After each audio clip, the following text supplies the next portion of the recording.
എൻ്റെ പേര് ബിൻസി. വീട് പത്തനംതിട്ടയാണ്. ഞാനാണെങ്കിൽ ഇവിടുത്തെ പറ്റി ഈ ഒരു മാതാവിനെ പറ്റിയും കാര്യങ്ങളൊക്കെ ഞാൻ ആദ്യമായിട്ട് ഞാൻ കേൾക്കുന്നത്, തുറന്നു പറയുകയാണെന്നുണ്ടെങ്കിൽ ഫോണിൽ ആൾക്കാർ വീഡിയോ കളിയാക്കിയിട്ടിട്ടുണ്ട്. അപ്പം ഈ ഫോണിൽ ഞാനിത് ആദ്യമായിട്ട് കണ്ട് അപ്പം ഞാനും ഇത് കണ്ട് ചിരിക്കും. എന്നിട്ട് ഞാനിങ്ങനെ ആലോചിക്കും, എന്നാലും അങ്ങനെ വരുമോ? രണ്ട് മനസ്സായിട്ട് ഞാൻ നിൽക്കും.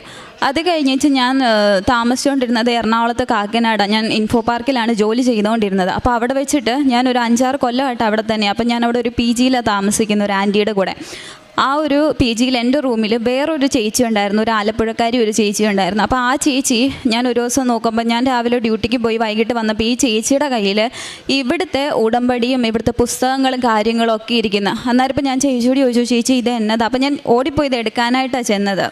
എടുക്കാൻ ചെന്നപ്പോൾ ചേച്ചി എന്നോട് പറഞ്ഞു, മോനെ അതിൽ നീ തൊടല്ലേ, അത് ഇങ്ങനെയാണ് സംഭവം. അപ്പോൾ ഞാൻ ചോദിച്ചു, അതെന്നാ എന്തോ സംഭവം എന്തുവാന്ന് ചോദിച്ചു. അപ്പോൾ ചേച്ചി എന്നോട് പറഞ്ഞു, ഇങ്ങനെ ഒരു സ്ഥലമുണ്ട്. അപ്പോൾ ഞാൻ പറഞ്ഞു, ഞാൻ ട്രോളി കാണാറുണ്ട്.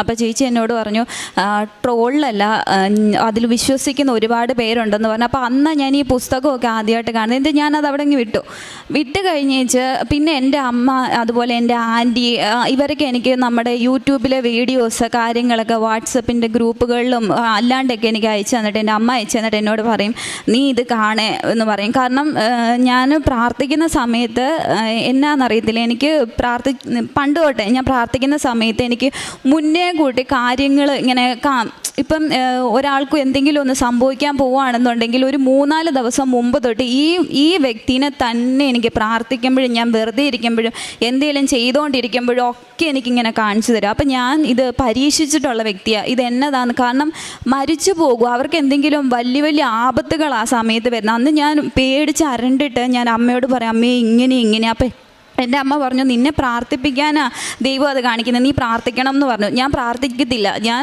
വീണ്ടും ദൈവത്തെ പരീക്ഷിച്ചു. ഇതെന്താ എനിക്ക് മാത്രം ഇങ്ങനെ, ദൈവമാണെന്ന് ഞാൻ വിശ്വസിക്കുന്നില്ല, ഞാൻ ഇത് പിശാചിൻ്റെ ഏതാണ്ട് കളിയാണെന്ന് പറഞ്ഞ് ഞാൻ ഇങ്ങനെ വെച്ചുകൊണ്ടിരുന്നു. അങ്ങനെ ഇരിക്കെ ഇതുപോലെ അമ്മ എനിക്ക് അയച്ചു തന്നേച്ച് എന്നോട് പറഞ്ഞു, നീ ഇത് കാണേ, ഒരുപാട് അത്ഭുതങ്ങളുണ്ട്, ഒരുപാട് പേരുടെ അത്ഭുത സാക്ഷ്യങ്ങളുണ്ടെന്ന് പറഞ്ഞ് എൻ്റെ അമ്മ എനിക്കിത് അയച്ചു തന്നു. അയച്ചത് അപ്പം ഞാനിത് കാണാറുണ്ട്, വെറുതെ സമയം കിട്ടപ്പോൾ ചുമ്മാ കിടന്ന് കാണും, വിടും, അത്രയേ ഉള്ളൂ. അങ്ങനെ ഇരിക്കെ ഒരു ദിവസം ഞാനിതുപോലെ, ഞങ്ങൾക്ക് എറണാകുളത്തു നിന്ന് പോയി, എനിക്ക് വർക്ക് ഫ്രം ഹോം ആയിട്ട് ഞാൻ വീട്ടിലായ സമയത്ത് ഇതുപോലെ ഞാൻ പ്രാർത്ഥിച്ചുകൊണ്ടിരിക്കുമ്പോഴൊക്കെ ഇതെൻ്റെ അനിയനാണ്, സ്റ്റാലിൻ എൻ്റെ അനിയനാണ്. അപ്പം ഇവൻ അന്ന് ഇവിടെ ഇല്ല, ഇവൻ അബുദാബിയിലാണ്. അവൻ അബുദാബിയിൽ ഓയിൽ കമ്പനിയിൽ ജോലിയാണ്. അപ്പം ഇവൻ്റെ മുഖം എനിക്കിങ്ങനെ വരുന്ന സമയത്ത് ഞാൻ അമ്മയോടും പറയുന്നുണ്ട്, അമ്മേ എന്നതോ ഇവൻ്റെ കാര്യം ഇതുപോലെ വരുന്നുണ്ട്, കാര്യം എന്നാണെന്നറിയത്തില്ല. അത് കഴിഞ്ഞ് 2 ദിവസം കഴിഞ്ഞപ്പോൾ അമ്മ ഇതുപോലെ എന്നോട് പറഞ്ഞു, മപ്പിന്ന് എന്നെ വിളിക്കുന്നേ, മപ്പി ഇതുപോലെ ഉണ്ണിക്ക് വയ്യ, ഇവനെ വീട്ടിൽ വിളിക്കുന്ന ഉണ്ണിക്ക് ഇതുപോലെ എന്നാണ്ട് വയ്യാന്ന്. അവിടെ എൻ്റെ കസിൻസൊക്കെ ഇവൻ്റെ കൂടെ, ഞങ്ങൾ കസിൻസ് എല്ലാവരും ഒരു കമ്പനിയിലായിട്ട് എല്ലാവരും അടുത്തടുത്ത് തന്നെയാണ്. അപ്പോൾ ഇതുപോലെ പറഞ്ഞു, ഉണ്ണിക്ക് എന്നാണ്ട് പ്രശ്നമാണ്, വയ്യാന്നിങ്ങനെ പറയുന്നുണ്ട്, അവൻ്റെ കൈക്കും കാലിനും പ്രശ്നമാണെന്ന് പറഞ്ഞു. അപ്പം ഞാനാണെങ്കിൽ ഇവനെ വീഡിയോ കോൾ ചെയ്യുന്ന സമയത്തൊക്കെ ഇവന് പ്രശ്നമുണ്ടെന്ന് ഇവനറിയാം. പക്ഷേ ഇത് നമ്മളെ കാണിച്ചാൽ നമുക്ക് വിഷമാവുമെന്ന് വിചാരിച്ച് വീഡിയോ കോൾ ചെയ്യുമ്പോൾ ഇവനിങ്ങനെ ഫോൺ ചരിച്ച് വെക്കത്തേ ഉള്ളൂ, നേരെ വെക്കത്തില്ല. ഇവൻ നമ്മളോട് പറഞ്ഞില്ല. അപ്പോൾ എൻ്റെ അച്ചാച്ചൻ അവിടെ ചെന്നിട്ട് അച്ചാച്ചൻ ഇതുപോലെ പറഞ്ഞു, പ്രശ്നമുണ്ട്, അവനിങ്ങനെ പ്രശ്നമുണ്ട്. അപ്പോൾ അമ്മ ഇതുപോലെ പറഞ്ഞു, മോനെ എത്രയും പെട്ടെന്ന് ആശുപത്രി പോകാൻ ഇവനെ വിളിച്ചിട്ട് ഇവൻ ആശുപത്രി പോകത്തില്ല. അന്നേച്ച് അച്ചാച്ചൻ നിർബന്ധിച്ച് ഇവനെയും കൊണ്ട് ആശുപത്രി പോയപ്പോൾ അപ്പോൾ സ്കാൻ ചെയ്തു. അബുദാബിയിൽ വെച്ച് നമ്മൾ അറിയുന്നത് ഇവനാണെന്നുണ്ടെങ്കിൽ തലയ്ക്കകത്തിൽ ട്യൂമറാണെന്ന് പറഞ്ഞു. അവിടുത്തെ ഡോക്ടർ പറഞ്ഞു, തലയ്ക്കകത്ത് ട്യൂമറാണ്, ഇപ്പോൾ തന്നെ ഇത് ഓപ്പറേഷൻ ചെയ്യണമെന്ന് പറഞ്ഞു. അപ്പം അവിടെ ആരും നോക്കാനില്ല, എല്ലാവരും ഡ്യൂട്ടി ഉണ്ട്. അച്ചാച്ചന്മാരൊക്കെ ആണെങ്കിലും അവർക്ക് ഡ്യൂട്ടിക്ക് പോകേണ്ട കാര്യമുണ്ട്, ഇവനെ നോക്കാം, എങ്കിൽ പോലും നമ്മൾ നോക്കുന്നതിൻ്റെ അത്രയും വരത്തില്ല. ഞങ്ങൾ എന്തോ ചെയ്തു, ഇത് കേട്ടപ്പം വല്ലാണ്ടായിപ്പോയി, എന്നാ ചെയ്യണമെന്ന് അറിയാൻ പാടില്ല. എന്നുവെച്ചാൽ ഞങ്ങൾക്കൊരു ധൈര്യം ഉണ്ടായിരുന്നു, നമ്മൾക്ക് ചികിത്സിക്കാമല്ലോ എന്നുള്ളൊരു രീതിക്ക് നമ്മൾ എന്ത് ചെയ്തു, ഇവനെ അവിടെ നിന്ന് എക്സിറ്റ് ചെയ്തിട്ട് ഇങ്ങോട്ട് കൊണ്ടുവരാനായിട്ട് ശ്രമിച്ചു. എക്സിറ്റ് ചെയ്യാനായിട്ടുള്ള പ്രൊസീജിയറിന് വേണ്ടിയിട്ട് നമ്മൾ ഒരാഴ്ചയോളം പിന്നെയും താമസിച്ചു. അപ്പോൾ ആ ഡോക്ടർ പറഞ്ഞു, ഇത് താമസിക്കാൻ പാടില്ല എന്ന് പറഞ്ഞു. എന്നേച്ച് ഞങ്ങൾ ഇവനെ ഒരാഴ്ചയ്ക്ക് ശേഷം ഇവനെ നാട്ടിൽ കൊണ്ടുവന്ന സമയത്ത്, അതായത് ഇവൻ അസുഖമാകുന്ന സമയത്ത് അമ്മ ഇതുപോലെ വീട്ടിലാകെപ്പാടെ ഭയങ്കര വിഷമമാണ്, കാരണം എന്നെക്കാളും 5-6 വയസ്സിന് ഇളയ ദൈവം കുഞ്ഞാണ്. അപ്പം ഞങ്ങൾക്ക് ആകെ വിഷമമായിപ്പോയി, എന്നാ ചെയ്യുമെന്നും അറിയത്തില്ല. ചികിത്സിക്കാം, നമ്മളെ കൊണ്ട് ചികിത്സിക്കാം, പിന്നെ ദൈവം വിടുവിക്കണമല്ലോ. അപ്പം ഞാനിങ്ങനെ അതിനേക്ക് മുന്നോട്ട് എനിക്ക് മാതാവിൻ്റെ ഒരു സാന്നിധ്യം, ഞാനിങ്ങനെ രാത്രിയിൽ എൻ്റെ മുറിക്കകത്ത് ഞാൻ ഒറ്റയ്ക്ക് കൊന്ത ചൊല്ലുന്ന സമയത്ത് ഞാനിങ്ങനെ കേട്ടിട്ടുണ്ട്, മാതാവ് വരുമ്പോൾ മുല്ലപ്പൂവിൻ്റെ മണമാണെന്ന് ഞാൻ കേട്ടിട്ടുണ്ട്. അപ്പം ഞാനിങ്ങനെ കൊന്ത ചൊല്ലി ഇരിക്കുന്ന സമയത്ത് ഭയങ്കര മുല്ലപ്പൂവിൻ്റെ മണം, ഭയങ്കര മണം. അപ്പം ഞാനിതുപോലെ രാവിലെ എണീറ്റിട്ട് അമ്മയോടും ഒക്കെ ഞാനിതുപോലെ പറഞ്ഞു, ഇതുപോലെ അമ്മേ ഞാൻ മാതാവ് വന്നെന്ന് തോന്നുന്നു, ഭയങ്കര മുല്ലപ്പൂവിൻ്റെ മണമായിരുന്നു എന്നൊക്കെ ഞാൻ പറഞ്ഞു. ഇവനെ എയർപോർട്ടിൽ നിന്ന് കൊണ്ടുവരാൻ പോകുന്നതിൻ്റെ 3 ദിവസം മുമ്പ്, അതായത് 6 മാസത്തേക്ക് മുന്നെയാണ് ഞാനിവിടെ വന്ന് ഉടമ്പടി എടുത്തത്. അപ്പോൾ 3 ദിവസം മുമ്പ് ഞങ്ങൾ പോയപ്പോൾ ഞാൻ കാണുന്നത്, ഇവിടുന്ന് പോയ എൻ്റെ അനിയനല്ല തിരിച്ചു വന്നിരിക്കുന്നത്. ഇവിടുന്ന് കൈക്കോ കാലിനോ കണ്ണിനോ ചെവിക്കോ ഒരു പ്രശ്നമില്ലാതെ ഒരു 21 വയസ്സുള്ള ഒരു കുഞ്ഞ് ഇവിടുന്ന് ദുബായി പോയതുപോലെയല്ല, അബുദാബി പോയതുപോലെയല്ല അവൻ തിരിച്ചു വരുന്നത്. ഞാൻ കാണുന്നത് എൻ്റെ അനിയൻ വന്നപ്പോൾ അവൻ്റെ ഈ ഒരു സൈഡ്, ഇങ്ങേ സൈഡ് കോടിപ്പോയി, മുഖം ഒരു സൈഡിലേക്ക് കോടിപ്പോയി. അവന് ഈ കണ്ണിന് കാഴ്ചയില്ല, ഈ ചെവി കേൾക്കത്തില്ല, ഇവന് ഈ കൈ അനക്കത്തില്ല, ഈ കാലനക്കത്തില്ല, അവൻ മുടന്തി വരുന്നത്. അപ്പം എയർപോർട്ടിൽ നിന്ന് ഇവൻ വരുന്ന കാഴ്ചയെന്ന് പറഞ്ഞു കഴിഞ്ഞാൽ നമുക്ക് സഹിക്കാൻ പറ്റത്തില്ല. ഞാനുണ്ട്, എൻ്റെ അപ്പനുണ്ട്, അമ്മയുണ്ട്. ഞാൻ അപ്പം കരയാണ്ട് നിൽക്കും, അപ്പനും അമ്മയും കരഞ്ഞു പോയി, ഞാനും കൂടെ കരഞ്ഞ് ഞാര് പിടിച്ച് നിൽക്കും. എന്നിട്ട് ഞാൻ മനസ്സിൽ ഞാൻ അമ്മ മാതാവിനെ വിളിച്ചു, എനിക്ക് ധൈര്യം തരണേന്ന്. എന്നിട്ട് ഇവൻ വന്ന് വണ്ടിയിൽ കയറി നമ്മളവിടെ നിന്ന് ഒരു പ്രൈവറ്റ് ഹോസ്പിറ്റലിൽ ട്രിവാൻഡ്രത്ത് ഇവൻ വന്ന് ഇറങ്ങുന്നത്. ഒരു ഹോസ്പിറ്റലിൽ കൊണ്ടുപോയപ്പോൾ അവിടുത്തെ ഡോക്ടർ ചെക്ക് ചെയ്തിട്ട് പറഞ്ഞു, ഇവന് സ്ട്രോക്ക് വന്നതാണെന്ന് പറഞ്ഞു, മൈനർ സ്ട്രോക്ക് എന്തോ വന്നതാണെന്ന് ആൾ ചെക്ക് ചെയ്തിട്ട് പറഞ്ഞു. അപ്പോൾ എല്ലാവരും നമ്മളിവന് അസുഖമാണെന്ന് കസിൻസിനോട് എല്ലാവരോടും പറഞ്ഞപ്പോൾ എല്ലാവരും പറഞ്ഞു, തിരുവനന്തപുരത്ത് ശ്രീചിത്ര എന്നൊരു ഹോസ്പിറ്റലുണ്ട്, ന്യൂറോയ്ക്ക് ഏറ്റവും ബെസ്റ്റ് ഹോസ്പിറ്റലാന്ന് പറഞ്ഞു. അപ്പം അവിടെ റെഫറൻസ് ഉണ്ടെങ്കിലൊക്കെ ഏറ്റതുള്ളൂ എന്ന് പറഞ്ഞു. നമ്മൾ ഈ പ്രൈവറ്റ് ഹോസ്പിറ്റലിൽ പോയപ്പം ആ ഡോക്ടർ നോക്കിയിട്ട് പറഞ്ഞു ഇവന് സ്ട്രോക്ക് വന്നതാണെന്ന് പറഞ്ഞു. അപ്പം ഞങ്ങൾ പറഞ്ഞു, ഡോക്ടറെ ഞങ്ങൾക്ക് ആ ഒരു ഹോസ്പിറ്റലിലേക്ക് റെഫറൽ ചെയ്ത് തരാൻ പറഞ്ഞു. അപ്പോൾ രാവിലെ 5 മണിയായി. 5 മണി കഴിഞ്ഞു ഇവൻ വന്നപ്പം. എന്നുവെച്ച് ഡോക്ടർ റെഫറൽ തന്നേച്ച് ഞങ്ങൾ എന്ത് ചെയ്തു, ഇവനെയും കൊണ്ട് ശ്രീചിത്ര ഹോസ്പിറ്റലിൽ ചെന്ന സമയത്ത് ഡോക്ടേഴ്സ് ചെക്ക് ചെയ്തു. രാവിലെ പോകാൻ ഞങ്ങൾ പാതിരാത്രി 11:30 കഴിഞ്ഞു അവിടെ നിന്ന് ഇറങ്ങാൻ.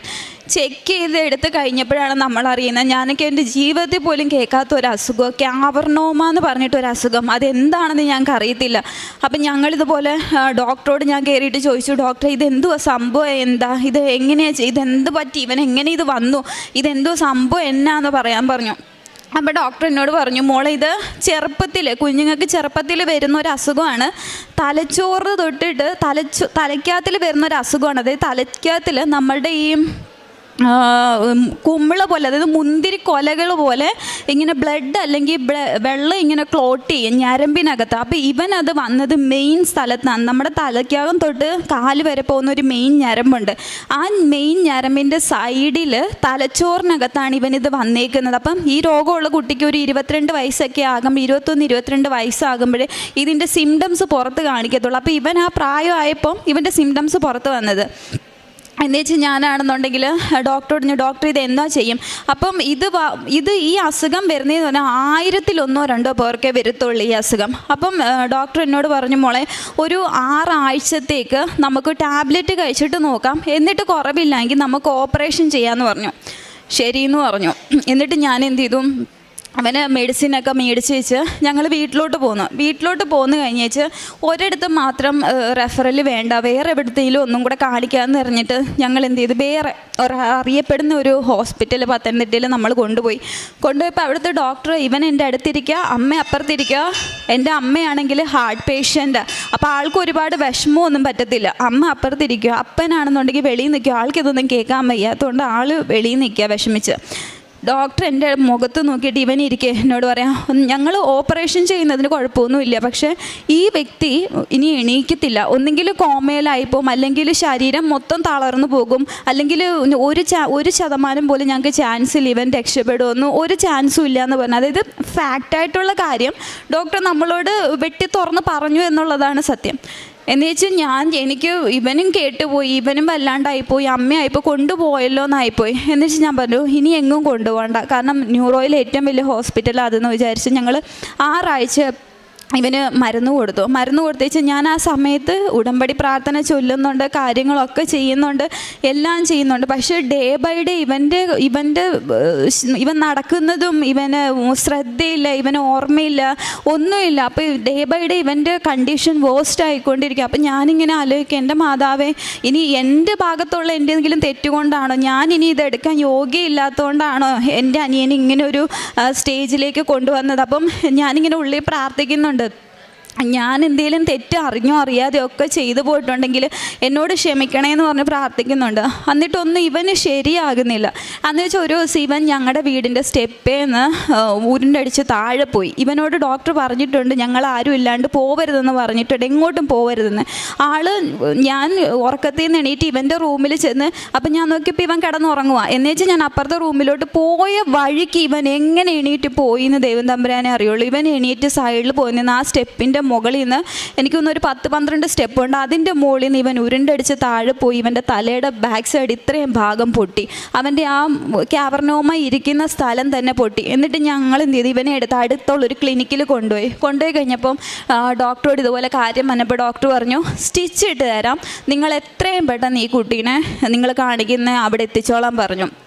ഞങ്ങൾ എന്ത് ചെയ്തു, ഇവനെ കൊണ്ടുവന്നിട്ട് ആ വഴിക്ക് വന്ന് വീട്ടിലോട്ട് കയറി ആ വഴിക്ക് വന്ന് പോകുന്ന വഴിക്കെല്ലാം ഞാൻ മാതാവിനോട് നമ്മുടെ പ്രാർത്ഥന ചൊല്ലിക്കൊണ്ടിരിക്കുക, ജപമാല ചൊല്ലിക്കൊണ്ടിരിക്കുക.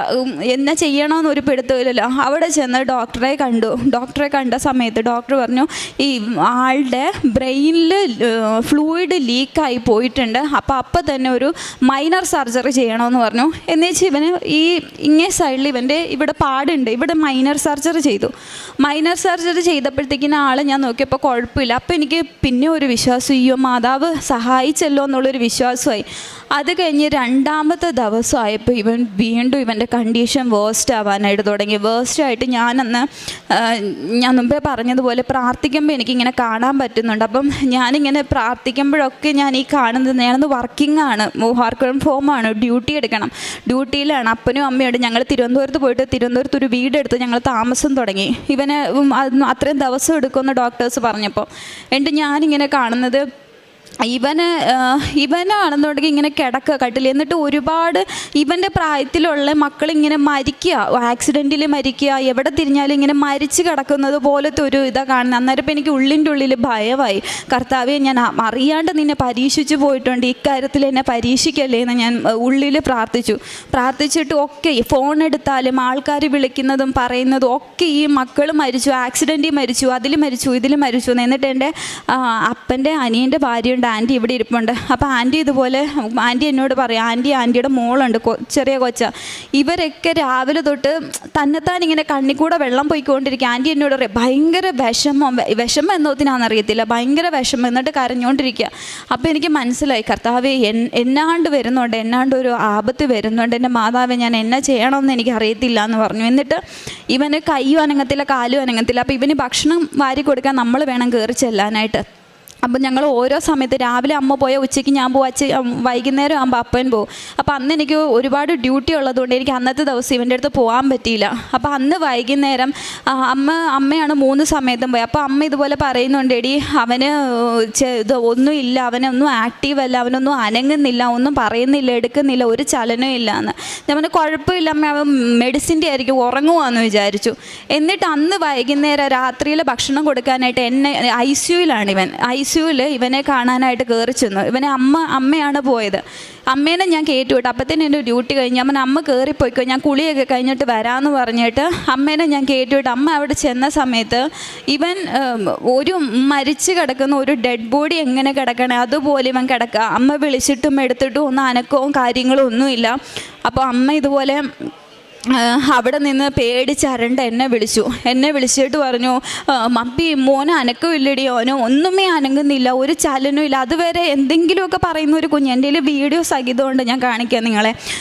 ഒരു അനക്കവും ഇല്ല, ചലനവും ഇല്ല. എന്നിട്ട് ഇവൻ്റെ നഖത്തിൻ്റെ ഈ സൈഡിൽ ഇതെല്ലാം നോക്കി. എന്നിട്ട് ഒരു നേഴ്സ് ചേച്ചി വന്നേച്ച് ഇവൻ്റെ കണ്ണിങ്ങനെ പൊളിച്ച് നോക്കിയെന്ന് പറഞ്ഞു. ഒരു ഡോക്ടർ ഇങ്ങനെ കണ്ണ് പൊളിച്ച് നോക്കിയേച്ച് കണ്ണ് അതേപോലെ അവർ അടച്ചു വെച്ചിട്ട് അമ്മയോട് പറഞ്ഞു, അമ്മ ഇറങ്ങിക്കോ എന്ന് പറഞ്ഞു. അമ്മ ഇറങ്ങിക്കോ മാറിക്കോ, എന്നിട്ട് വേറെ ആരെങ്കിലും വിളിക്കാൻ പറഞ്ഞു. കാരണം അമ്മയ്ക്ക് സങ്കടം. ഞാൻ ഓൾറെഡി ഡോക്ടേഴ്സിൻ്റെ അടുത്ത്, കാരണം ഇത്രയും ദിവസമായപ്പോൾ നമ്മൾ കൂട്ടായിട്ട് ഞാൻ ഡോക്ടറോട് പറഞ്ഞിട്ടുണ്ട് അമ്മയോട് പറയല്ല അമ്മയ്ക്ക് ഹാർട്ടിന് പ്രശ്നമുണ്ടെന്ന്.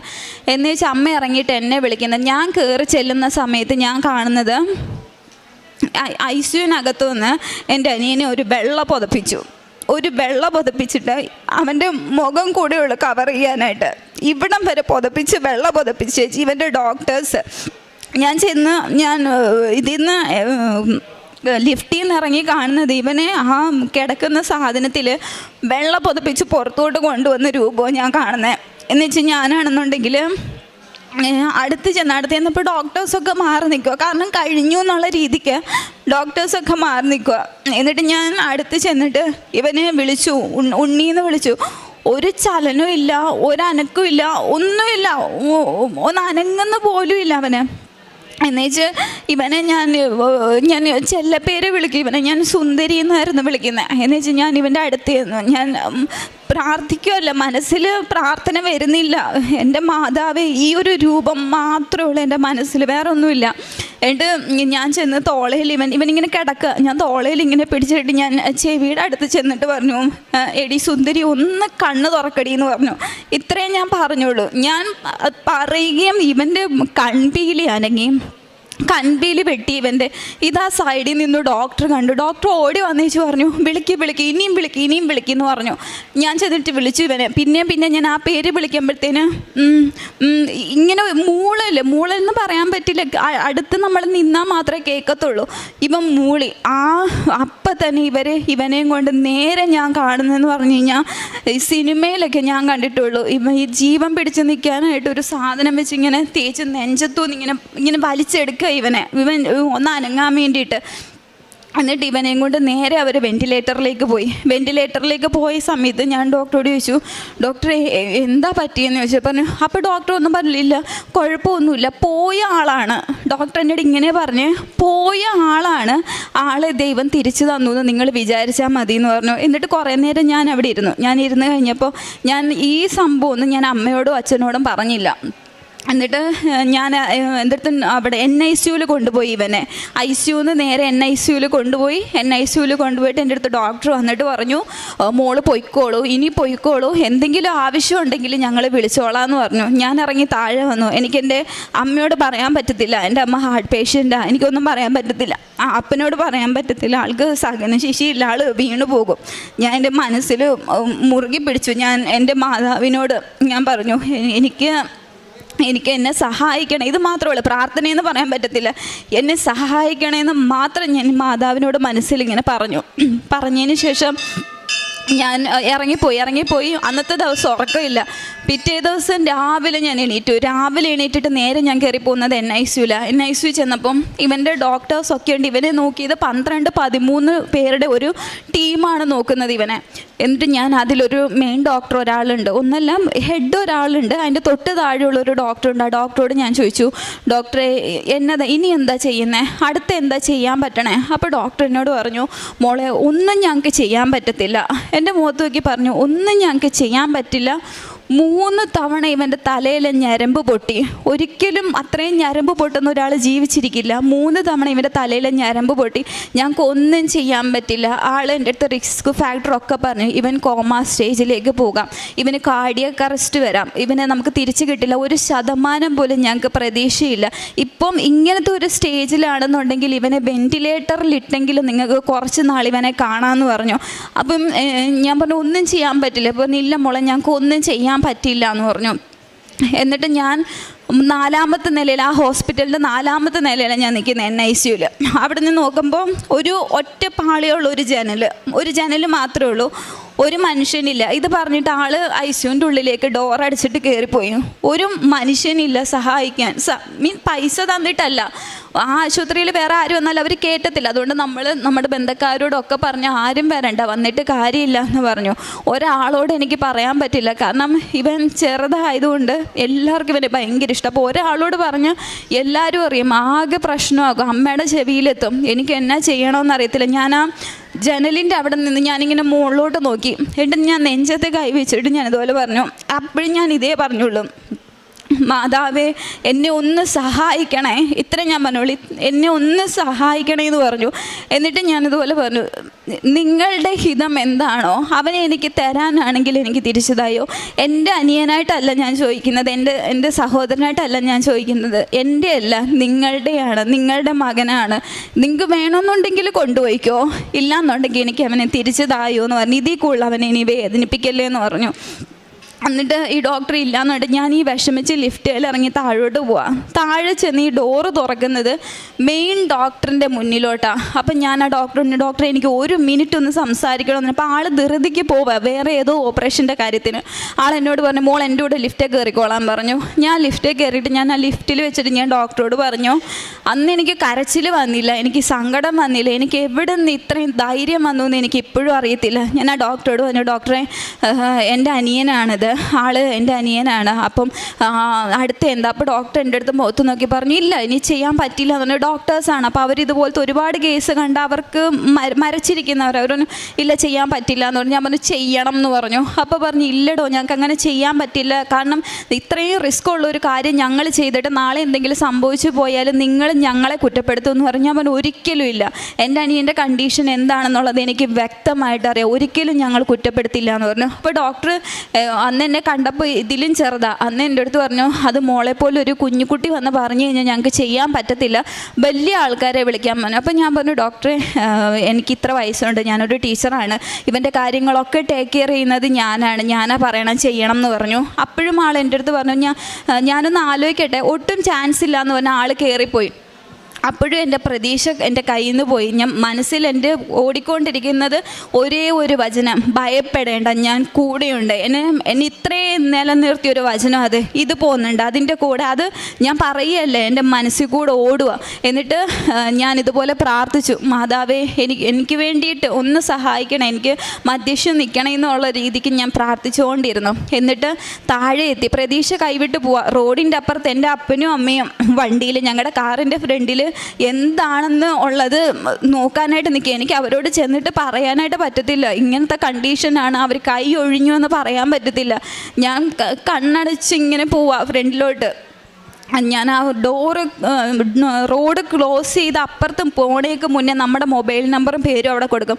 ആ ഡോക്ടർ എൻ്റെ മൊബൈലിലേക്ക് വിളിച്ചിട്ട് പറഞ്ഞു, ബിൻസി എത്രയും പെട്ടെന്ന് NICUലേക്ക് വരാൻ പറഞ്ഞു. ആ വന്ന അതേ സ്പീഡ് തിരിച്ച് കയറിപ്പോയപ്പോൾ ഡോക്ടർ എൻ്റെ അടുത്ത് ഇങ്ങനെ പറഞ്ഞു, ഞങ്ങൾ ചെയ്യുന്നതിന് പ്രശ്നമില്ല, ഞങ്ങൾ ചെയ്യാം, പക്ഷേ ഇതിൻ്റെ റിസ്ക് ഫാക്ടർ ഇങ്ങനെയൊക്കെയാണ്, ഞങ്ങൾക്ക് 1% പോലും ചാൻസ് ഇല്ല, ഈ ഒരു വ്യക്തിനെ ഞങ്ങൾക്ക് തിരിച്ചു തരാൻ പറ്റുന്ന 1% പോലും ചാൻസ് ഇല്ല. ഞാൻ പറഞ്ഞു ഒരു കുഴപ്പമില്ല, അവൻ അനുഭവിക്കാവുന്നതിൻ്റെ അങ്ങേയറ്റം അവൻ അനുഭവിച്ചു, അപ്പോൾ ഇനിയിപ്പോൾ എന്തായാലും കുഴപ്പമില്ല ഡോക്ടറെ എന്ന് പറഞ്ഞു. അപ്പോൾ ഡോക്ടറിൻ്റെ അടുത്ത് തന്നെ എന്നാൽ അച്ഛനെ അമ്മയും വിളിച്ചോളാൻ, അതായത് ഇവനെ അവസാനമായിട്ടെങ്കിലും കാണാൻ വേണ്ടിയിട്ട് അച്ഛനെ അമ്മേനെയും വിളിച്ചോളാൻ പറഞ്ഞു. ഞാൻ പറഞ്ഞു ഒരാളെയും വിളിക്കേണ്ട എന്ന് പറഞ്ഞു, ഒരാളെയും വിളിക്കേണ്ട, അപ്പനെയും വിളിക്കേണ്ട, അമ്മേനെയും വിളിക്കേണ്ട, ആരെയും വിളിക്കേണ്ട, കാരണം എങ്ങനെ എനിക്ക് ശക്തി കിട്ടിയെന്ന് അറിയത്തില്ല. ഉള്ളിൽ എന്തോ ഒരു ആരോ ഇരുന്ന് പറയുന്നത് പോലെ, പേടിക്കേണ്ട അവൻ തിരിച്ചു വരും എന്നുള്ള ഒരു ഇത്. ഞാനപ്പം ഡോക്ടറോട് പറഞ്ഞു, ഡോക്ടറെ ഇവനെ ജീവനോടെയാണ് എൻ്റെ അപ്പനും അമ്മയും കണ്ടിട്ട് താഴെ നിൽക്കുന്നത്, അവരുടെ മനസ്സിൽ ആ ഒരു രൂപം മതി എന്ന് പറഞ്ഞു. എന്നിട്ട് ഡോക്ടർ എൻ്റെ അടുത്ത് പിന്നെയും എടുത്ത് ചോദിച്ചു, ഒന്നുകൂടി ചിന്തിച്ചൂടെ എന്ന് ചോദിച്ചു. കാരണം ചിലപ്പോൾ ഡോക്ടറിന് എന്നോട് ദേഷ്യം വന്ന് തോന്നിയിട്ടുണ്ടാവാം ഞാൻ അങ്ങനത്തെ ഒരു തീരുമാനം എടുത്തതിന്. ഞാൻ പറഞ്ഞു വേണ്ട, ഒരാളെയും വിളിക്കേണ്ട എന്ന് പറഞ്ഞു. അപ്പോൾ ഡോക്ടർ ഒന്ന് സൈൻ ചെയ്ത് തരണം, കുറേ പേപ്പേഴ്സ് കൊണ്ടുവന്ന് ആ പേപ്പേഴ്സിലെല്ലാം സൈൻ ചെയ്ത് കൊടുത്തു. എൻ്റെ ഡോക്ടർ എന്നോട് ചോദിച്ചു, അനിയനെ ഒന്ന് കാണുന്നു എന്ന് ചോദിച്ചു. അത് അവസാനത്തെ കാഴ്ച പോലെയാണ് എൻ്റെ അടുത്ത് ചോദിക്കുന്നത്. ഞാൻ കയറി NICUവിൽ അവരുടെ ഡ്രസ്സും കാര്യങ്ങളും ഒക്കെ ഇട്ട് ഞാൻ കയറ്റി കഴിഞ്ഞപ്പോൾ ഞാൻ അവരോട് ചോദിച്ചു, ഞാൻ ഇവനെ ഒന്ന് തൊട്ടോട്ടെ എന്ന് ചോദിച്ചു. കാരണം ഇവനെ ഓപ്പറേഷനായിട്ട് റെഡിയാക്കി അവർ കിടത്തിയേക്കാം. ഞാനൊന്ന് തൊട്ടോട്ടെ എന്ന് ചോദിച്ചു. അവർ തന്നെ തൊട്ടോളാൻ പറഞ്ഞു. ഞാൻ ഇവൻ്റെ കയ്യിൽ മാതാവിൻ്റെ രൂപമുള്ള നമ്മുടെ ലോക്കറ്റ് കൊടുത്തു. ഞാൻ കൊടുത്ത വഴിക്ക് ഇവൻ അതെടുത്ത് എറിഞ്ഞപ്പോൾ ഞാനത് പോയി ഓടിയെടുത്തിട്ട് ഞാൻ എൻ്റെ മനസ്സിൽ പറഞ്ഞു, മാതാവേ അവൻ എന്തുവാ ചെയ്യുന്നതെന്ന് അവൻ അറിയത്തില്ല, അവന് ഒരു ബോധവും ഇല്ല, അവനോട് ക്ഷമിക്കണേന്ന് പറഞ്ഞു. ആ പറഞ്ഞ വ്യക്തി അതുവരെ ഒരു അനക്കമോ ചലനമോ ഒന്നും ഇല്ലാതിരുന്ന ആൾ ആ ലോക്കറ്റ് എന്നോട് ചോദിച്ചു, അത് തരാൻ പറഞ്ഞു. എന്നോട് പറഞ്ഞു അതിങ്ങി താന്ന് പറഞ്ഞു. എന്നിട്ട് ഞാനിവൻ്റെ കയ്യിൽ കൊടുത്തു. അപ്പോൾ അടുത്ത് നിന്ന നേഴ്സ് എന്നോട് പറഞ്ഞു, ആളുടെ പെങ്ങൾ വന്നാലേ സംസാരിക്കാൻ പറ്റുള്ളൂ എന്ന് ചോദിച്ചു.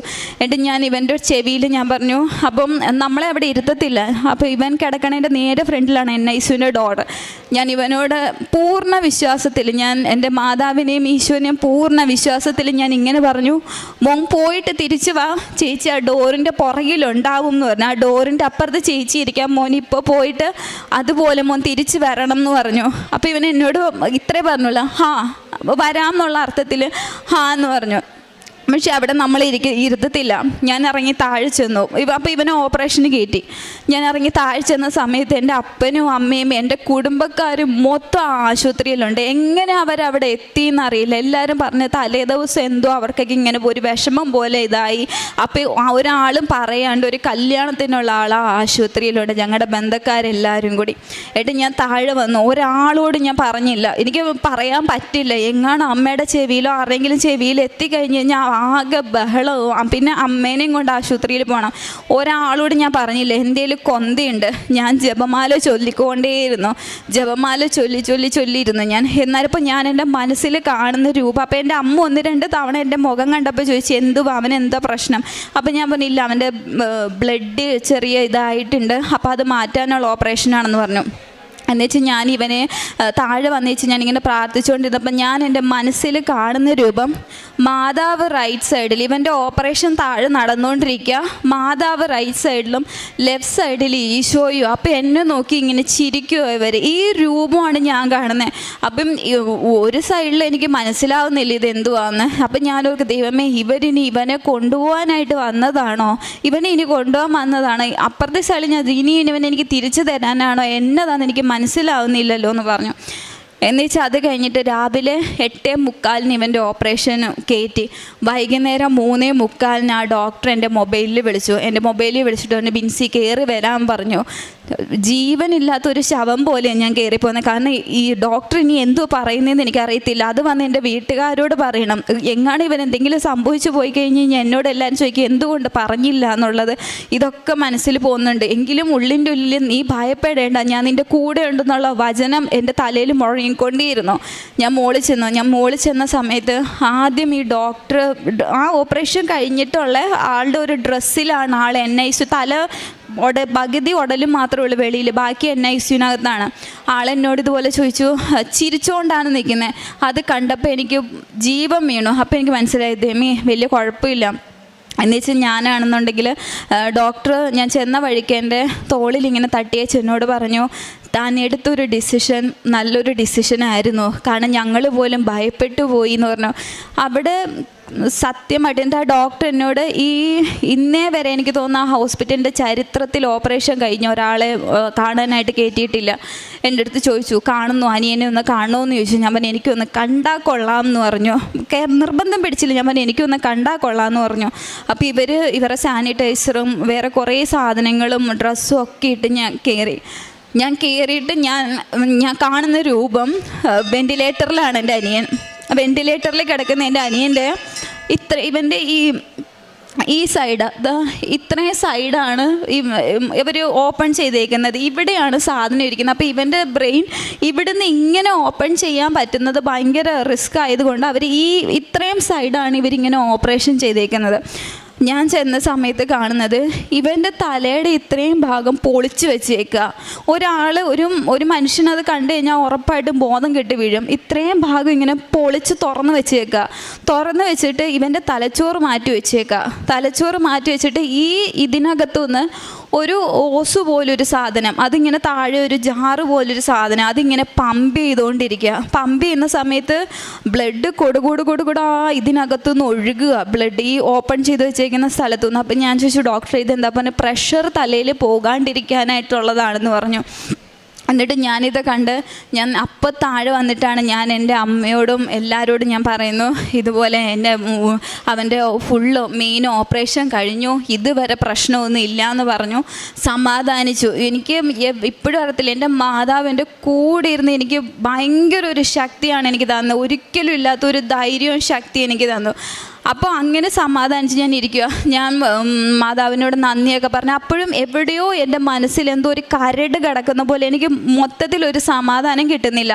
അപ്പോൾ ഡോക്ടർ എന്നോട് പറഞ്ഞു, പിറ്റേ ദിവസം, അതായത് ഇവൻ്റെ ഓപ്പറേഷൻ കഴിഞ്ഞിട്ട് പിറ്റേ ദിവസം ഡോക്ടർ എന്നെ വിളിച്ച് സംസാരിച്ചിട്ട് പറഞ്ഞു, ആളിപ്പോഴും വെൻറ്റിലേറ്ററിലാണ്, കാരണം ഇവന് കാർഡിയക് അറസ്റ്റ് വരാനായിട്ട് ചാൻസ് ഉണ്ട്, അല്ലാന്നുണ്ടെങ്കിൽ ആൾ കോമയിലേക്ക് പോകാൻ ചാൻസ് ഉണ്ട്, അതല്ലെങ്കിൽ ഇവൻ്റെ തലയിൽ ഇൻഫെക്ഷൻ വരാൻ ചാൻസ് ഉണ്ടെന്ന് പറഞ്ഞു. ഇത് മൂന്നുമാണ് അവർ പറഞ്ഞ ചാൻസ്.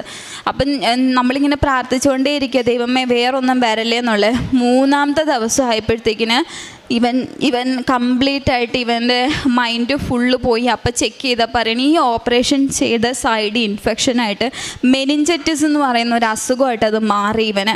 അപ്പം നമ്മുടെ പ്രതീക്ഷ പിന്നെ ഇതായി. എന്നിട്ട് എൻ്റെ ഉള്ളിൽ അമ്മയും അച്ഛനും ഒക്കെ ആകെ ഇതായി. ഞാൻ പറഞ്ഞു, ദൈവം കൊണ്ടുപോകാനായിരുന്നെങ്കിൽ ഞാൻ മുന്നമേ പറഞ്ഞു, ദൈവമേ നിങ്ങൾക്ക് വേണമെന്നുണ്ടെങ്കിൽ അവനെ കൊണ്ടുപോയിക്കോ, എനിക്ക് ഒരു പ്രശ്നമില്ല, കൊണ്ടുപോയിക്കോ, പക്ഷെ അവനെ എനിക്ക് തിരിച്ചു തരണേന്ന് തന്നിട്ട് ദൈവമായിട്ട് എനിക്ക് തിരിച്ചു തന്നത്, അവൻ ഉറപ്പായിട്ട് തിരിച്ചു വരുമെന്ന് പറഞ്ഞു.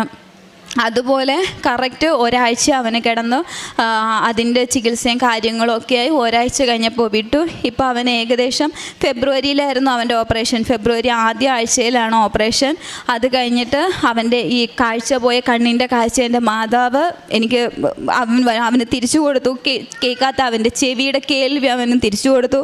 അനങ്ങാത്ത അവൻ്റെ കൈ, ആ കൈ ഒന്ന് പൊക്കി കാണിച്ച്, ഈ കൈ അവൻ അനങ്ങത്തില്ലായിരുന്നു, ഈ കൈ മാതാവൻ തിരിച്ചു കൊടുത്തു. ഇതുപോലെ നിൽക്കില്ല. ഞാനും എൻ്റെ അപ്പനും കൂടെ വെയിറ്റ് ഉണ്ട് ആൾക്ക്, ഞാനും എൻ്റെ അപ്പനും കൂടിയാണ്. അപ്പം ഇവനെ കാലിങ്ങനെ പിണഞ്ഞു പോയി രണ്ടായിട്ട്. നമുക്ക് ഇവനൊന്ന് ബാത്റൂമിൽ കൊണ്ടുപോകാനോ എന്തെങ്കിലും ഒരു ആവശ്യത്തിന് കൊണ്ടുപോകണമെന്നൊക്കെ ഞങ്ങളിങ്ങനെ പിടിക്കുക. ഞാനൊരു സൈഡിൽ പിടിക്കും, അപ്പനൊരു സൈഡിൽ പിടിക്കും. ആ ഒരു അവസ്ഥയിൽ നിന്നൊക്കെ എൻ്റെ ദൈവം ഇത്രത്തോളം അവന് വിടുതൽ കൊടുത്തു. ആത്മാർത്ഥമായിട്ട് പ്രാർത്ഥിച്ചു കഴിഞ്ഞാൽ ഉറപ്പായിട്ടും, ഒരിക്കലും ഞാൻ പ്രതീക്ഷിച്ചതല്ല എൻ്റെ അനിയനെ ഇങ്ങനെ കിട്ടുമെന്ന്. ഞാൻ നിങ്ങളൊരു വീഡിയോ കാണിച്ചു തരാം, അത് കണ്ടാൽ നിങ്ങൾക്ക് വ്യക്തമായിട്ട് മനസ്സിലാവും. ഇതായിരുന്നു എൻ്റെ അനിയൻ്റെ അവസ്ഥ.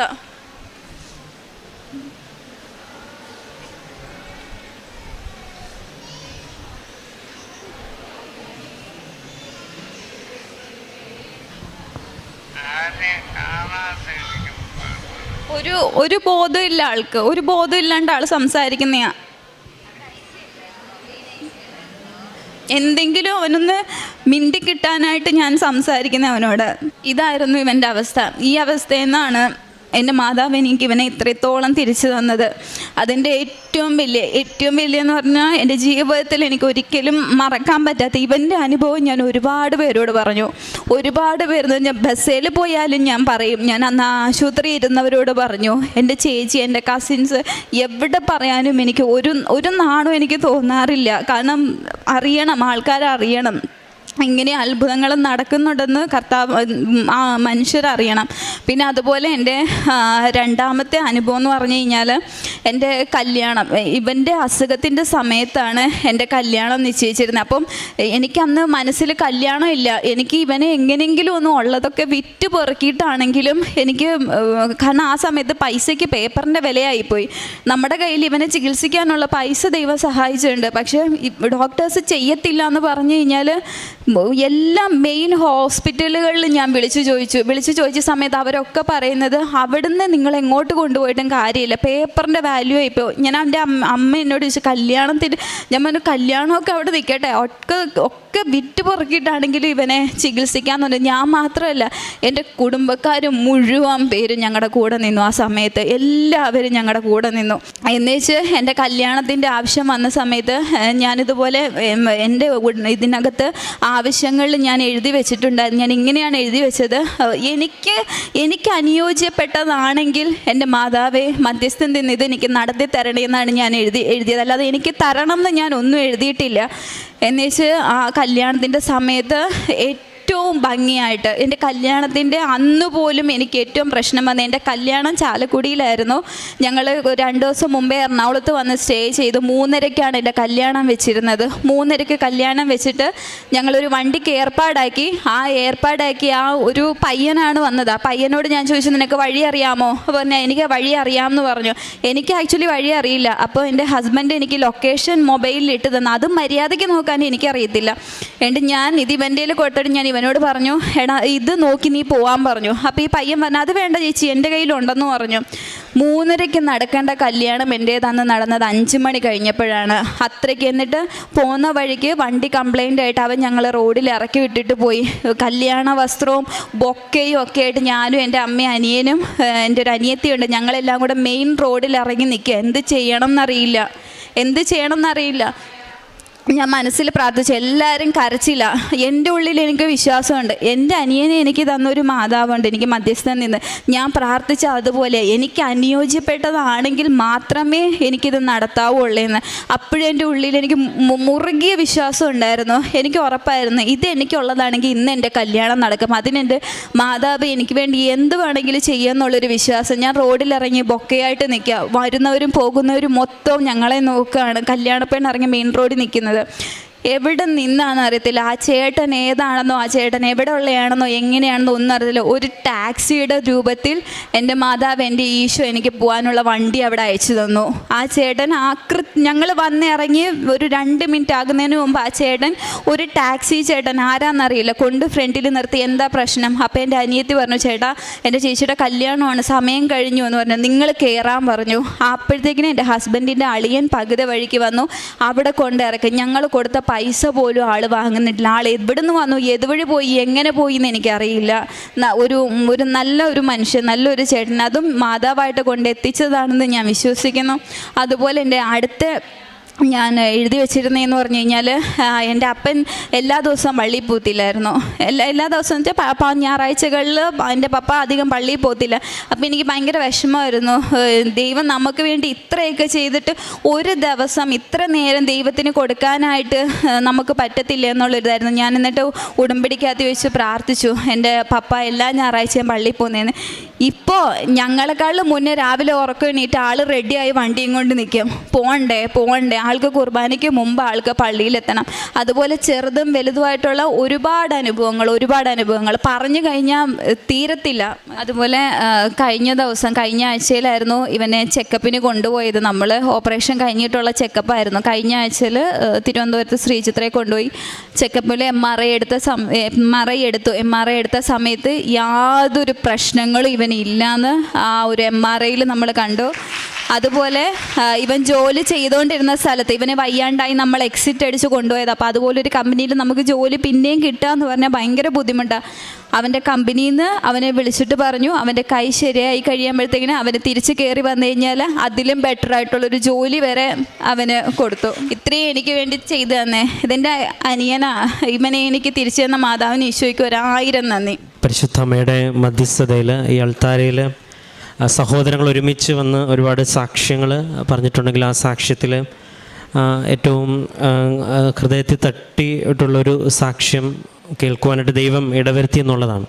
അപ്പോൾ ഈ ദൈവത്തിൻ്റെ അച്ഛൻ എപ്പോഴും ദൈവ തിരുമുൻപിൽ ഇങ്ങനെ സ്ഥിരതയോടെ വിശ്വാസത്തോടെ നിൽക്കുവാനായിട്ട് ഒരാളെ കിട്ടുക എന്നത് വളരെ പ്രധാനപ്പെട്ടതാണ്. അത് ദൈവം ഈ മകളെ പ്രത്യേകമായിട്ട് ഈ മകളെ അങ്ങനെ വിശ്വാസത്തിൽ വളർത്തിയ മാതാപിതാക്കളെ ഈ സമയം ഓർക്കുന്നു. ഒപ്പം ആ ഒരു സാഹചര്യം എവിടെയാണ് ഇതിൻ്റെ ഏറ്റവും പ്രധാനപ്പെട്ടതെന്ന് പറഞ്ഞാൽ, ഇങ്ങനെയുള്ളൊരു സാഹചര്യത്തെ ഈ വിശ്വാസത്തിൽ അതിജീവിക്കുക എന്ന് പറയുന്നത് അത് എത്ര എളുപ്പമല്ല. കാരണം ഒറ്റയ്ക്ക് ഇപ്പം ഈ മകളെ ഏറ്റവും കൂടുതൽ പറഞ്ഞു അതാണ്. കാരണം ഇങ്ങനെ മാതാപിതാക്കളുടെയും കൂടെ നിൽക്കുന്ന സഹോദരനെ നടുക്ക് നിന്നിട്ട് ഇത്രയും കാര്യങ്ങൾ ഇത്രയും വിശ്വാസത്തോടെ ഒപ്പിട്ട് കൊടുത്ത് മുന്നോട്ടൊക്കെ പോകണമെങ്കിൽ ഒരു ധൈര്യം. അപ്പോൾ ഈ പരിശുദ്ധ അമ്മയെക്കുറിച്ച് ബൈബിൾ പറയുന്നത്, പരിശുദ്ധ അമ്മയെക്കുറിച്ച് നമ്മൾ വായിക്കുമ്പോഴും നമ്മൾ ധ്യാനങ്ങളും പ്രസംഗങ്ങളൊക്കെ കേൾക്കുമ്പോൾ മാതാവിനെക്കുറിച്ച് പറയുന്നത്, മാതാവ് കടന്നു പോയിട്ടുള്ള കനൽ വഴികളിൽ മാതാവ് എപ്പോഴും ധീരമായിട്ട് നിലനിന്നുള്ളതാണ്. അത് തുടക്കം തൊട്ട്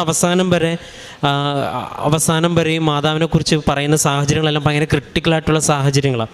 അത് ഉണ്ണീശോയുടെ കാര്യം തൊട്ട് തുടങ്ങി ഒരു ഹൃദയത്തിലൊരു വാൾ കിടക്കുമെന്ന് പറയുന്നത്, അവസാനം കർത്താവിൻ്റെ കുരിശു മരണം വരെയും ആരുമില്ലാതെ ഒറ്റയ്ക്കൊരു തീരുമാനമെടുത്ത് ആരോടും ഒന്നും പറയാതെ ഹൃദയത്തിൽ സംഗ്രഹിച്ച മാതാവ്. അപ്പോൾ ഈ ഒരു ശക്തി ഉടമ്പടിയിൽ ഒരാൾക്ക് ലഭിക്കുന്നുണ്ടെങ്കിൽ അതിൻ്റെ അർത്ഥം തന്നെ പരിശുദ്ധ അമ്മ ഈ ഒരു വിഷയത്തിൽ ശക്തമായിട്ട് കൂടെ ഉണ്ടെന്നുള്ളത്. രണ്ടാമത്തത്, അതങ്ങനെ വായിച്ചെടുക്കുന്നതിന് പകരം ഈ മകൾ തന്നെ പറയുന്നുണ്ട്, പലപ്പോഴായിട്ട് മാതാവിൻ്റെ ഒരു സാന്നിധ്യം അനുഭവിക്കാനായിട്ട് സാധിച്ചു എന്നും ഈശോയുടെ സാന്നിധ്യം അനുഭവിക്കാനായിട്ട് സാധിച്ചു എന്നും ഉള്ളതും പിന്നീട് ഉടമ്പടിയിലെ വസ്തുക്കൾ, അത് കാശുരൂപമാണെങ്കിൽ എന്ത് തന്നെയാണെങ്കിലും അത് മാതാവ് ഉപയോഗിക്കുവാനായിട്ട് എനിക്ക് അവനിലേക്ക് എത്തിപ്പം നമുക്ക് ഈ വിശ്വാസത്തെ കൈമാറാനായിട്ട് ഒരു വസ്തു കയ്യിലുണ്ടായിരിക്കുക എന്ന് പറയുന്നത് അത് വളരെ പ്രധാനം. ഇപ്പോൾ ഒരുപാട് വലിയ സാക്ഷ്യങ്ങളിലൊക്കെയും, കാരണം നമ്മൾ ഈ പ്രാർത്ഥിക്കാമെന്ന് പറയുന്നതിനോടൊപ്പം നമ്മൾ വിശ്വാസത്തോടെ ഒരാൾക്ക് എന്തെങ്കിലും കൈമാറുമ്പം ആ വിശ്വാസത്തിന് ഒരു ശക്തി ഉണ്ടെന്ന് ആ വ്യക്തി വിശ്വസിക്കുവാനായിട്ട് ദൈവം ആ വസ്തുവിനെ ഉപയോഗിക്കും എന്നുള്ളത് ബൈബിളിൻ്റെ ശാസ്ത്രത്തിൽ വ്യക്തമാണ്. ഇപ്പോൾ മോശയുടെ കയ്യിൽ വടി കൊടുക്കുന്ന കർത്താവിനെ കുറിച്ച് നമ്മൾ പറയുമ്പോൾ വടിയില്ലാതെ കാര്യം നടക്കുക. അപ്പം ദൈവം ഒരു വിശ്വാസത്തിലൊരു മനുഷ്യനെന്ന നിലയിൽ ടാൻജിബിളായിട്ട് എന്തെങ്കിലും നമ്മുടെ കരങ്ങളിലുള്ളതും അത് വിശ്വാസി പ്രഖ്യാപിക്കുമ്പോൾ അത് ദൈവാനുഭവമായിട്ട് മാറുന്നതും ബൈബിളിൻ്റെ പശ്ചാത്തലത്തിലുള്ള വലിയൊരു സത്യമാണ്. ഉടമ്പടിയിൽ അത് വളരെ വ്യക്തമാണ്. അത് പരിശുദ്ധമ്മ പലയിടങ്ങളിലായിട്ട് കാശുരൂപവും വെന്തിങ്ങായിട്ടൊക്കെ മാതാവ് പലർക്കും ഈ ധൈര്യം കൊടുക്കുന്നുണ്ട്. ഉടമ്പടിയിൽ ഇപ്പം മകൾ പറയുന്നുണ്ട്, അപ്പം ഏറ്റവും അവസാനം അപ്പച്ചൻ്റെ കാര്യം വരെ വന്ന് നിൽക്കുമ്പം ഒരു ദൈവാനുഭവം ഒരു കുടുംബത്തിലുണ്ടാകുമ്പോൾ ദൈവത്തിനോട് കൂടുതൽ കൃതജ്ഞതയുള്ളവരായിരിക്കണം എന്നുള്ളൊരു ബോധ്യത്തിൽ ഈ മകൾ സമർപ്പിച്ച നിയോഗം നടക്കണം. അപ്പം ഇത്രയും വലിയൊരു അനുഭവം ഉണ്ടായ ഒരു വ്യക്തിക്ക് തൻ്റെ വിവാഹമെന്ന അതും അതിനേക്കാൾ വലിയൊരു, അപ്പം ഒരു പക്ഷേ ഇങ്ങനെയുള്ള ക്രിട്ടിക്കൽ മൊമെൻറ്റിലൊക്കെ എല്ലാം ഹൃദയത്തിൽ സംഗ്രഹിച്ച് പ്രാർത്ഥിച്ച പരിശുദ്ധ അമ്മയുടെ ഒരു ശക്തി ഒരു പക്ഷേ ഉടമ്പടി എടുത്ത് എല്ലാവർക്കും ലഭിക്കുന്നുണ്ട്. പ്രത്യേകിച്ച് ഈ മകൾക്ക് ഇങ്ങനൊരു സാഹചര്യത്തിലൂടെ കടന്നു പോകാനായിട്ട് ദൈവം അനുവദിച്ചു. ഒരു പക്ഷേ ഈ ഒരു ബലം അത് ദൈവത്തിൻ്റെ ഒരു സാന്നിധ്യത്തിൻ്റെ ബലമാണ്. അത് പ്രകടമായിട്ട് വ്യക്തമായിട്ട് അനുഭവിക്കാനും അത് നമ്മുടെ മുമ്പിൽ പറയുവാനും ദൈവം ഇടവരുത്തി എന്നുള്ളതാണ്. ഇപ്പം നമുക്ക് ഇനിയിപ്പോൾ ഈ ഒരു കുടുംബത്തിനോട് ലാസറിനെ ദൈവം ഉയർപ്പിച്ച സുവിശേഷം പ്രസംഗിച്ച ഇവർക്ക് വിശ്വസിക്കാൻ എളുപ്പമാകും. കാരണം നമ്മുടെ ജീവിതത്തിൽ ഒരു അനുഭവം ഉണ്ടാവുന്നത് വരെ, ഇപ്പോൾ ഈ മകൾ തുടക്കത്തിൽ പറഞ്ഞത് ഏതോ ഒരു ട്രോള് കണ്ട് കൃപാസനത്തിൽ വന്നെന്നുള്ള, ഒരു പക്ഷേ അത് ട്രോൾ ഉണ്ടാക്കിയവർക്ക് ചിലപ്പോൾ നന്ദി പറയേണ്ട ഒരു സാഹചര്യം പല സാക്ഷ്യങ്ങളേക്കും ഉണ്ടാകുന്നുണ്ട്. അപ്പോൾ ഒരു പക്ഷേ ഒരു പരിഹാസത്തിൽ നിന്ന് ആരംഭിച്ച് ഇപ്പോൾ കർത്താവിനെക്കുറിച്ചും പറയണ എന്നാ, കർത്താവിനെ അവസാനം കുരിശുമരണത്തെ കുരിശ് കിടന്നിട്ട് പോലും പരിഹസിച്ചു എന്നുള്ളതാണ്. കർത്താവിനെക്കുറിച്ച് പറയണത് അത്ഭുതം നടത്താൻ പോയപ്പോൾ അവിടെ കൂടെ, ഇപ്പോൾ പരിഹാസം ഈ സുവിശേഷത്തിൻ്റെ ഭാഗം തന്നെയാണെന്നുള്ളത് ഏറ്റവും പ്രധാനപ്പെട്ടതാണ്. പക്ഷെ അങ്ങനെ ഒരു ആരംഭത്തിൽ നിന്ന് ആരംഭിച്ച് ഇന്ന് ഇത്രയും പേരുടെ മുൻപിൽ ഇത്രയും വലിയൊരു ദൈവാനുഭവം പറയാനായിട്ട് ദൈവം ഇടവരുത്തിയെന്നുണ്ടെങ്കിൽ അത് വ്യക്തമാണ്. അപ്പം ഈ ഒരു കുടുംബത്തിനോട് ഇപ്പോൾ ലാസറിനെ ഉയർപ്പിച്ച ദൈവത്തിൻ്റെ സുവിശേഷം പറഞ്ഞാൽ ഇനി നമ്മളാരും വിശ്വസിച്ചില്ലെങ്കിൽ ഈ കുടുംബം അല്ലെങ്കിൽ ഈ വ്യക്തി വിശ്വസിക്കും. കാരണം വ്യക്തമായിട്ട് ജീവിതത്തിൽ അനുഭവം ലഭിക്കുന്നത് വരെ ഈ ദൈവവും വിശ്വാസവും അടയാളങ്ങളും അത്ഭുതങ്ങളും ഒക്കെ ഒരു പക്ഷേ പരിഹസിക്കുവാനും വിശ്വസിക്കാൻ പറ്റാത്ത യുക്തിയില്ലാത്ത കുറേ പറയുന്നവർ കുറേ കാര്യങ്ങൾ. അപ്പം ഇത് ഉടമ്പടിയിൽ പരിശുദ്ധ അമ്മ ശക്തമായിട്ട് പ്രാർത്ഥനയോടൊപ്പം നിലനിൽക്കുന്നുണ്ട്. അതിലേറ്റവും വലിയൊരു സാക്ഷ്യം ഇവിടെ നിന്ന് കേൾക്കുവാനായിട്ട് ദൈവം ഇടവരുത്തി. ഇപ്പോൾ ഈ ഒരു സാക്ഷ്യം അതും രണ്ടും ചെറുപ്പക്കാരായിട്ടുള്ളവരാണ്. അതാണ് ഇതിൻ്റെ മറ്റൊരു പ്രത്യേകത. കാരണം ഒരു വിശ്വാസ ജീവിതത്തിൽ എപ്പോഴും ഒരു മാറ്റവും കുറവുണ്ടാകുന്ന ഈ കാലഘട്ടത്തിൽ രണ്ടുപേരും അൾത്താരയിൽ വന്ന് സാക്ഷ്യം പറയാനായിട്ടുണ്ടെങ്കിൽ ഈ പറഞ്ഞതിനപ്പുറം, ഇപ്പം ഞങ്ങൾ പറയുന്നുണ്ട്, പറഞ്ഞതിനപ്പുറം വലിയൊരു കാര്യങ്ങൾ പറയാനുണ്ട്. എങ്കിൽ ഈ സാക്ഷ്യത്തെ പ്രതിയും ദൈവം മരണത്തിനും ഉത്ഥാനത്തിനും മുകളിലുള്ള നാഥനാണെന്ന് ഈ ലോകത്തിനു മുമ്പ് വിളിച്ചു പറയുവാനായിട്ട് നൽകി ഈ സാക്ഷ്യത്തിനും പ്രതിയും ഒപ്പം ദൈവം കടത്തിവിട്ട എല്ലാ അനുഭവങ്ങളെ പ്രതിയും നമുക്ക് നിറഞ്ഞ കരങ്ങളടിച്ച് ദൈവത്തിൻ്റെ നാമം മഹത്വപ്പെടുത്തും.